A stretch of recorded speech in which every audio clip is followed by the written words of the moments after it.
How's it going, everybody? It's Pilot Flame, and we are back with another FPL video. And today we are going to be looking at PEP Roulette, where we try to guess Pep Guardiola's Manchester City lineup for the coming game week. And this game week is game week 10, the first double-digit game week of the season. If you haven't done so already, make sure to leave a like on the video, subscribe to the channel if you're new around here. We greatly appreciate it. Also, check out some of the polls that we've been posting, and leave a comment down below as to which Manchester City assets you're looking to bring in over this long stretch of very good fixtures for Manchester City's.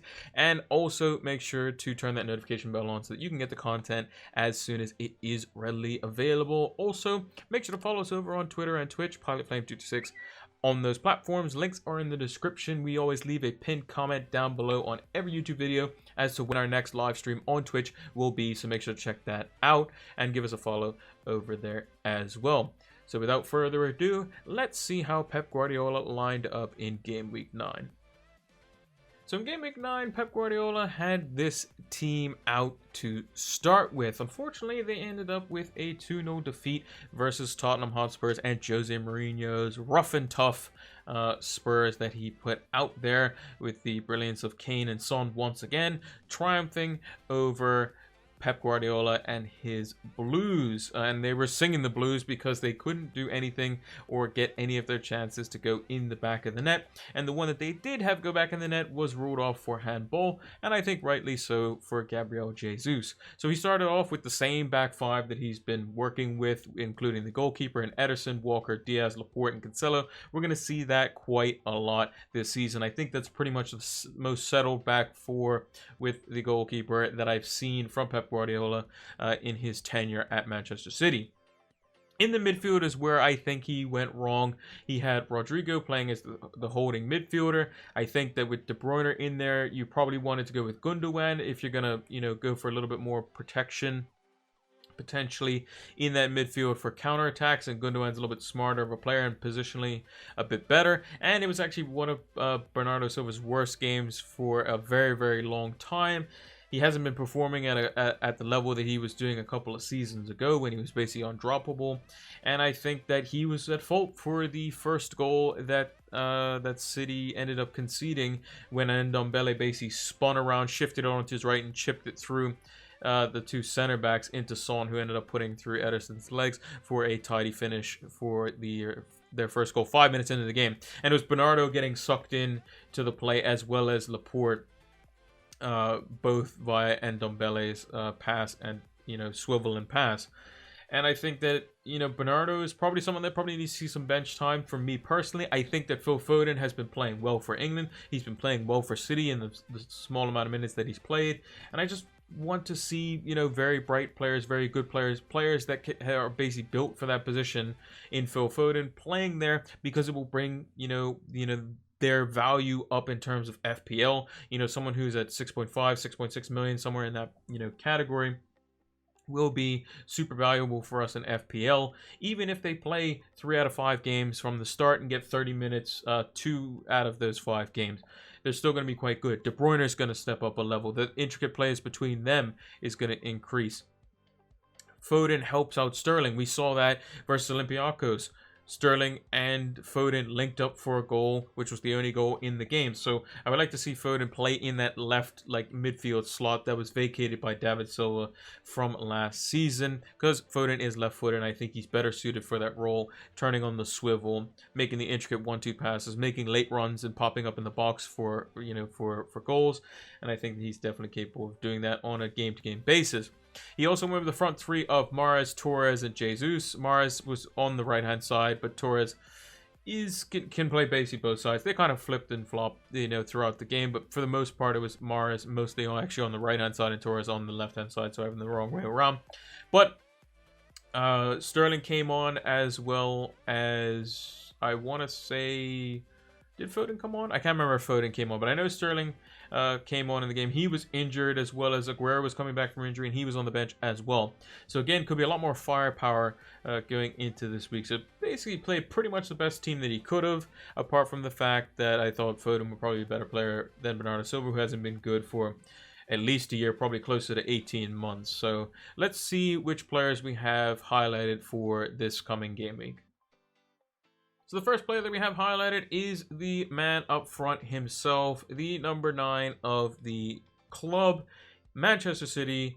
When you think of them, Sergio Aguero is probably one of the first names that come to mind. And he is back. He played a few minutes in the Champions League game, around 15 minutes versus Olympiacos. Didn't really touch the ball too much, so not really much going on there. But Pep has been saying in press conferences, we need him back.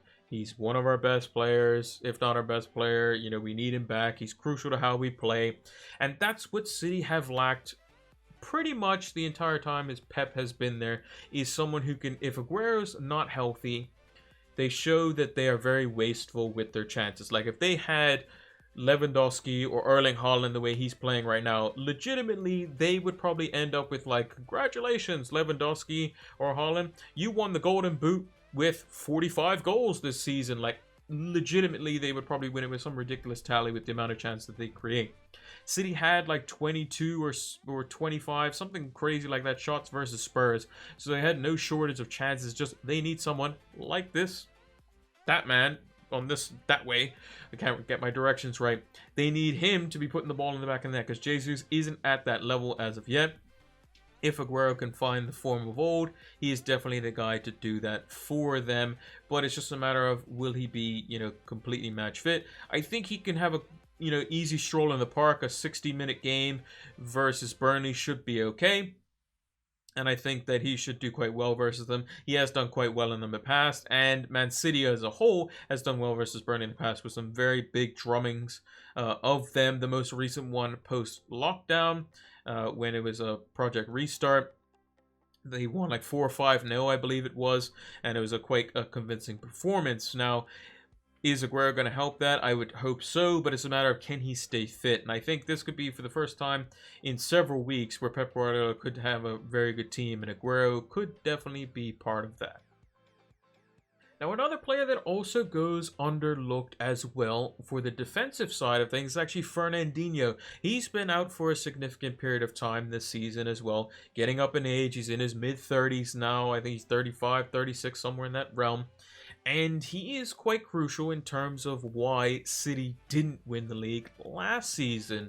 There was a stat going around which was provided, I think, by The Athletic, where basically City conceded like top 5, or if I think they were actually at the top, most shots are like on target from outside the box, just creating just good shots overall against them. And that was because this man Fernandinho was not in the team for a large portion of it, playing at center back. He's been out injured this season, and with him back in the CDM role, he is that, you know, typical Guardiola central defensive midfielder, someone who can win fouls higher up the, you know, higher up the pitch, or give away fouls higher up the pitch if need be, not getting booked for it. And is very good in his pressing system and cutting off passing lanes and nicking the ball off of other players on the opposition. Now, if he's back in the team, you can definitely go a bit more offensive, especially versus Burnley, especially at home. You can just have him sit on the halfway line with like Diaz or Laporte, have them mark the 2 strikers, and then everyone else can go forward. And I think that Rodri's been playing a lot of minutes. He's not the finished article by any stretch of the imagination. I think he's in his mid-20s. He's like 23, 24.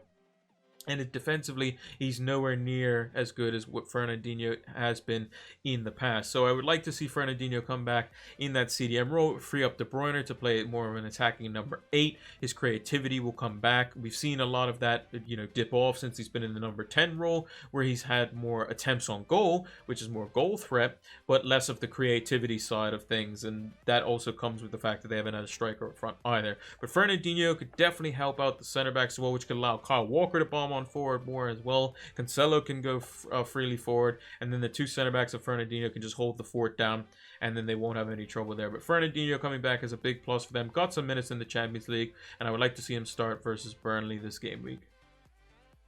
And the last player that I would like to see involved this game week is Phil Foden. We touched on it when we were discussing the Game Week 9 lineup, but he's so good at what he does best in terms of the intricate passes, late runs into the box, swivel on the turn into a quick pass out wide.